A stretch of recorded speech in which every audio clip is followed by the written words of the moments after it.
सड़क पर और सार्वजनिक स्थान पर ईद की नमाज नहीं पढ़े जाने को लेकर शासन का निर्देश है, जिसको लेकर गाजीपुर जिला प्रशासन भी पूरी तरह से एक्टिव मोड में आ गई है और इसके लिए लगातार कई दिनों से क्षेत्र में पुलिस फोर्स के द्वारा फ्लैग मार्च भी किया जा रहा है।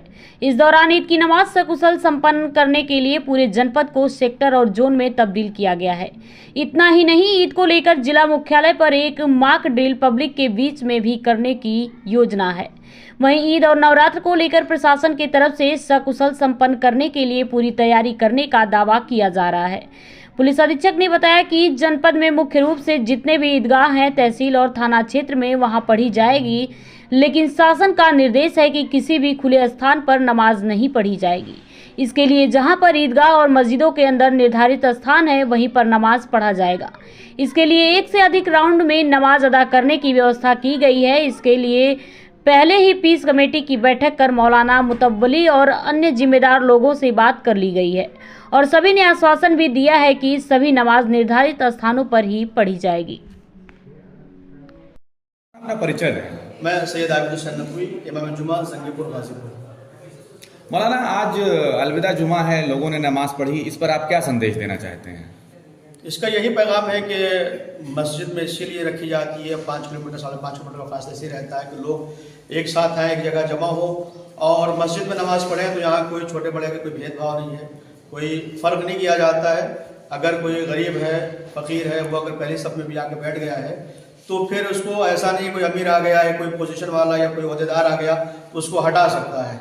जो जहाँ बैठ गया वहाँ वो बैठ गया। ये हमारे यहाँ जो है वो नमाज में या मस्जिद में आने का यही रिवाज और दस्तूर है और यही शरीयत और इस्लाम भी पैगाम देता है। मौलाना देखिए, जैसा कि अभी देख रहे हैं न्यूज़ चैनल्स में भी दिखाया गया है कि प्रशासन का, सरकार का ये कहना है कि नमाज जो है वो रोड पर ना पढ़ी जाए।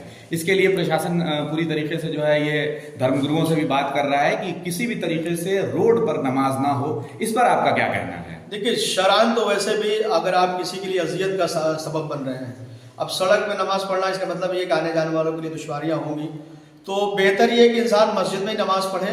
हाँ, कहीं कहीं पर ये हो सकता है कि अगर प्रशासन इजाज़त दे दे और वो इंतज़ाम कर ले, क्योंकि कभी कभी क्या होता है मस्जिदों में नहीं लोग जमा नहीं हो पाते, बहुत ज़्यादा तादाद हो जाती है। अगर इजाज़त मिले तो, वरना अगर इजाज़त नहीं मिली तो इस्लाम में इसका हुक्म नहीं देता। अगर सड़क पर आप नमाज पढ़ रहे हैं तो इसका इस्लाम कतअन इजाज़त इस्लाम नहीं देता है। आप सड़क पे बैठ के लोगों के लिए परेशानी के सबब नहीं बन सकते, ये कतअन हराम है। हाँ, मसला अगर दूसरा ये चल रहा है कि आप अपने घर के छत पे नहीं पढ़ सकते, तो ऐसा नहीं है। कोई भी इंसान अपने घर पे इंतजाम करके छत पे जो है नमाज पढ़ सकता है और अपने घर पे नमाज पढ़ने में कोई मुश्किलात नहीं। हाँ, सड़क पे चूँकि लोगों को आना जाना है, गाड़ियाँ आनी जानी है, उसमें दुश्वारियाँ हैं, लोगों के लिए मुश्किलात का सामना करना पड़ता है। लेकिन अगर कोई छत पे अपने पढ़ रहा है तो वहाँ कोई मुश्किलात नहीं है। लिहाजा अगर फिर भी कोई रोक रहा है तो फिर ये नाइंसाफ़ी है और ये जुल्म है। मौलाना, एक बात और आपसे पूछना है, आखिरी सवाल ये मेरा है कि ये जो अलविदा जुमा है, रमज़ान का ये जो अलविदा जुमा है, इसका क्या मतलब है, क्या अर्थ निकाल सकते हैं इससे आप? ये बहुत पाकीज़ा महीना है रमज़ान मुबारक का, और इसका जो आखिरी जुमा होता है, लास्ट जुमा, उसको कहते हैं अलविदा जुमा या जुमतुल विदा कहते हैं। तो जब रमज़ान ख़त्म हो रहा होता है तो एक वैसे जुमे की बहुत ज़्यादा फजीलत है, और रमज़ान में जुमा हो तो रमज़ान में जुमा है तो इसकी फजीलत और बढ़ जाती है, और गोया जब लास्ट जुमा है, आखिरी जुमा है, तो फजीलतें और बढ़ जाती हैं। इसके बाद से फिर अगला जुमा आने वाला नहीं रमज़ान में। इसलिए जितने भी मुसलमान मोमिन चाहते हैं कि मस्जिद में जमा हो और अल्लाह की इबादत करें, चूँकि इसके बाद से जो है वो ईद आने वाली है। इंसान पूरे रमज़ान रोज़ा रखता है, अल्लाह के अहकाम मानता है, उसके हुक्म में भूखा और प्यासा रहता है, तो अल्लाह ने फिर उसके बाद से उसको इनाम भी दिया है और ईद में फिर उसको जश्न मनाने का अल्लाह ने जो है वो मौका दिया है। बहुत बहुत शुक्रिया मौलाना, आपका बहुत बहुत। ईद को लेकर पूरी तैयारी है। सेक्टर जोनल स्कीम लागू रहेगी। जनपद में विभिन्न स्थानों पर ईद की नमाज पढ़ी जाएगी। सभी जगह पर हमारी ड्यूटी रहेगी। पहले से ही हम लोग अलर्ट हैं। विभिन्न जगहों पर फ्लैग मार्च किए जा रहे हैं। कल भी शहर में एक कलेक्ट्रेट और पुलिस ऑफिस के बीच में जो चौराहा है वहाँ पर भारी पुलिस बल के साथ हम लोग दंगा नियंत्रण ड्रिल भी करेंगे, जो कि पब्लिक के समक्ष होगी, एवं उसके अतिरिक्त फ्लैग मार्चेस किए जा रहे हैं। और आगामी त्यौहार ईद एवं नवरात्र की हम लोग की पूरी तैयारी है। दोनों ही त्यौहार हम लोग बहुत ही अच्छे ढंग से शांतिपूर्ण तरीके से संपन्न करेंगे। सर, जनपद में कितने जगहों पे नमाज पढ़ी जाएगी और किस तरह की व्यवस्था है? जनपद में जो मुख्य ईदगाह हैं, प्रत्येक थाना क्षेत्र में, तहसील क्षेत्र में, वहाँ पर नमाज पढ़ी जाती है सभी ईदगाहों में।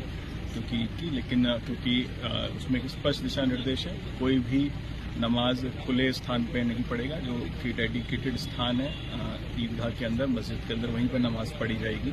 उसके लिए एक से अधिक राउंड की भी अगर आवश्यकता पड़ेगी तो वहां पर इस तरह से व्यवस्था बनाई गई है, सभी लोगों से वार्ता करके और सभी मौलवियों से, सभी मुतवल्लियों से वार्ता करके इसकी व्यवस्था बनाई गई है। उन लोगों ने आश्वासन दिया है कि सभी नमाज जो निर्धारित स्थान है वहीं पढ़ी जाएगी, उसके अतिरिक्त कहीं भी सार्वजनिक स्थान पर नमाज नहीं पढ़ेगी।